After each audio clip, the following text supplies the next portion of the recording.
Après la séance chaotique de jeudi, la bourse de Paris a rebondi, puis a progressivement abandonné du terrain avant de repartir à la hausse en gagnant jusqu'à 9%.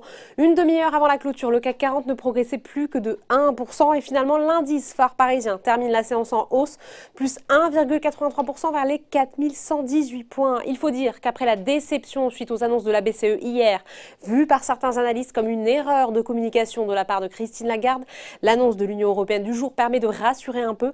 Une enveloppe de 37 milliards d'euros va être débloqué pour tenter de limiter l'impact du coronavirus sur les économies des pays membres. Du côté des valeurs, le secteur bancaire repart à la hausse après sa débâcle d'hier. Société Générale enregistre la plus forte hausse sur le CAC 40, plus 10,30%.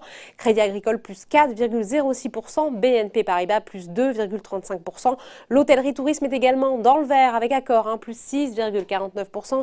Le secteur aérien très secoué et aussi bien orienté après l'annonce de la direction d'Air France de mesures pour faire face à la crise. Le titre enregistre une hausse de plus de 12% du côté des baisses. Technip FMC qui sortira du CAC 40 le 23 mars est toujours en souffrance. Le titre perd 7,18%. Le rebond du jour sur le marché action doit toutefois être nuancé.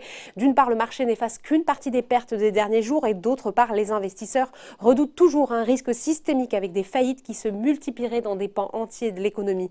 La crise à laquelle on assiste est en effet unique en son genre et c'est cette incertitude permanente qui affecte les marchés. Notons que sur un mois, le CAC 40 enregistre une chute de plus de 33%.